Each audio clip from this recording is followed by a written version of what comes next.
Монгол бөө мөргөл.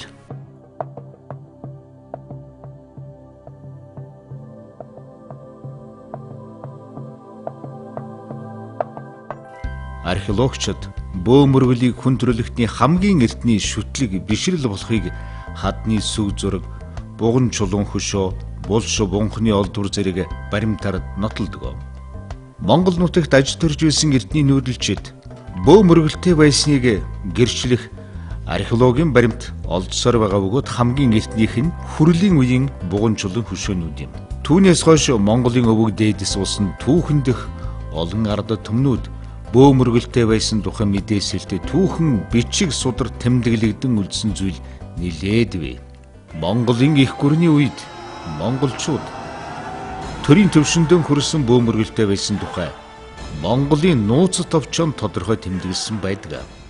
Чингис хаан бөө мөргөлийн гол шүтэн болсон мөнхө тэнгэрийн дээдлэн шүтэж тухайн цагийн дэлхийг эзэнсэн их гүрнээ байгуулсанд мөнилөө бөө мөргөлийн хувь нэмэр оршиж байсан.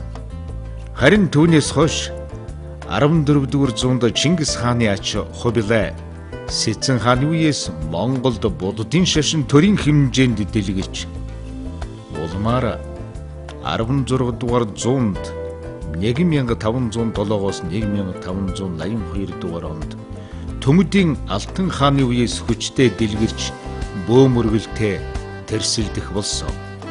Тэр цагаас Монголын ард түмэн буддын шашинтан болох замаар олон жил замнаж энэ хооронд Монголын олон газар бөө мөргөлийн ёс заншил ихээхэн мартагдж өөрчлөгдөж 20 дугаар зуунд коммунизмтэй золгосон. Коммунизмд бөө мөргөл төдийгүй буддын шашин Монголын уламжлалт соёл тэр яран өөдийн бараа үзэлгүй марксист үзэл сурлалын золиос болж Орвон горон Сведен 1990 онд ардчлалд хөл тавьсан. Ийхүү түүхчлэн өгүүлэхийн учир нь өнөөгийн бөө мөргөлийн нөхцөл түүнд тулгараад байгаа бэрхшээлүүдийн учрыг эрэлхийлсэн хэрэг юм. Өөрөөр хэлбэл өдгөө бөө мөргөлгийгч чухам юу болохыг мэдэх хүн бараг үлдсэнгүй. Ийм л мэдлэг мэдээлэлээр дутмаг 90 үед бөө мөргөл Монгол соёлд дахин сэргэж түүхийн шин хуудасаа эхэлсэн билээ. Нэгэнтээ бөөгийн талаар мэдлэг мэдээлэл өгөх тул шинээр бөө болгосод болон Монголын олон нийтийн дунд бөөгийн талаарх буруу ташаа ойлголтууд газар авч өдгөө Монголын соёлын үнэт зүйл болох бөө мөргөл танигдахгүй хүрээд байна. Бөө мөргөл угсаагаар даган удам дамжин уламжилдаг шүтлэг мөргөлийн зүйл бөгөөд бөөг товчоор тодорхойлбол өвгөд дээцийн онгод сахиус тэнгэр шүтэнийг өөрийн бие дэм болгон хүмүүний ертөнц болон сүнс онгодын ертөнцийг холбонд зуучилдаг бэлэг авьяасдаг юм.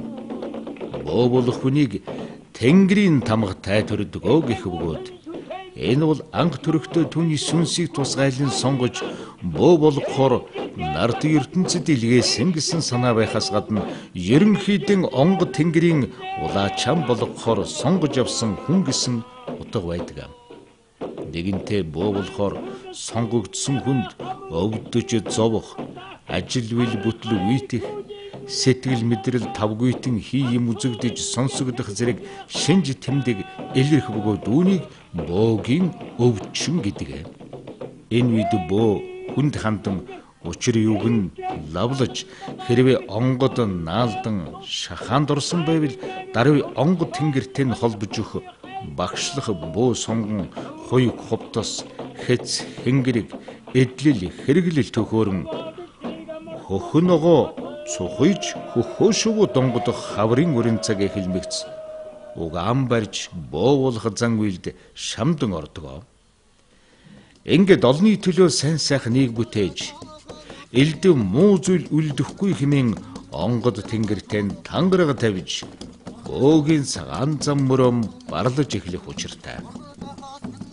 Монгол бөө мөргөлийн үзлээр Энэ хүмүүний ертөнцийн аль ваучр онгод тэнгэрийн ертөнц болон хий биетэй хийсгэлэн дүртэй альва бүхэнтэй шууд хамааралтай байдаг гэдэг. Тиймээс хүмүүний ертөнцид аюул занал нүүрлээ гэхэд түүний шалтгаан болж байгаа хий биетэй хийсгэлэн дүртэй холбогдсон учрын үгэн сурвалжилан тогтоож аврах, ангаах, хамгаалах зан үйл хийх мэтлэнгээр үйл хэрэгэн өрнүүлдэг. Тийм ч учраас бөө хүнийг зовлонтны жолооч, золгүйдний хэлмэрч гэж магтан нэрлэдэг.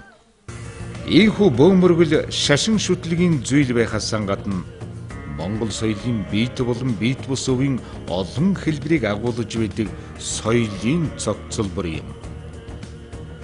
Бөөмөргөл хүмүүн болоод хүмүүн бусын харилцааг зохицуулдаг ардын мэдлэг ухаан, байгаль дэлхийг хамгаалах үзэл сэтгэлгээ, Монголын уламжилт ертөнцийг үзэх үзэл мөнөөс гадна дуудлага, тамлага, дом гүлгэр зэрэг ам зохиолын чухал хэлбэр, хөгжим, аядан, бүжиг үхий ёслол зан үйл болж ардын урлагийн нэгэн чухал хэсэг болох энэ зэрэгцээ эдлэл, хэрэглэл, хоёг хувцсаараа гар урлал, бит соёлын өвийг бас өөртөө агуулж байдаг. Бөөхөн өөрийн онгоч үтээдийн хамтаар энэ бүх соёлын өвийнхээ бүтээгч нь, тээгч нь болж байдаг тул тэр хэмжээгээрээ бөөмөргөлийн соёлын өв баялаг болдог. Бөө нэрийн зан үйл, хотос хэрэглэл, бөөгийн уламжилтай Монгол уг саатны бүлгүүдийн хуваар ондоо байхаас гадна нэг уг саатны бөө нэр бас дотроо харилцсан адилгүй ялгаа зөрөөтэй байдаг. Тийм ч учраас ард түмэн маань энэ онцлогийг бөөгийн бөөлөх ондоо, бүжин туулангүйдэл ондоо хэмээн зүйрлэн хэлсэн өдгөө бидний үед хүртэл уламжлагдсан иржээ.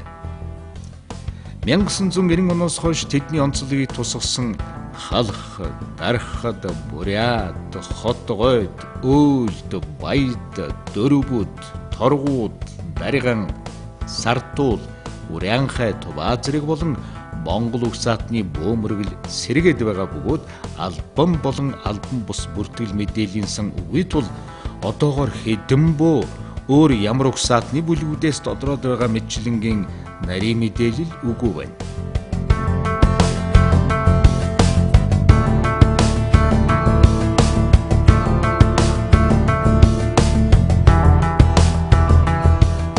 Бөөмөргөл бөөнэр болон тэдний сүсэгтэн олны дунд оршин байхаас гадна Монголын өдөр тутмын ёс заншлаас аваад бүхий л төвшөнд гүнээ шингэн батсан үлдсэн байдаг.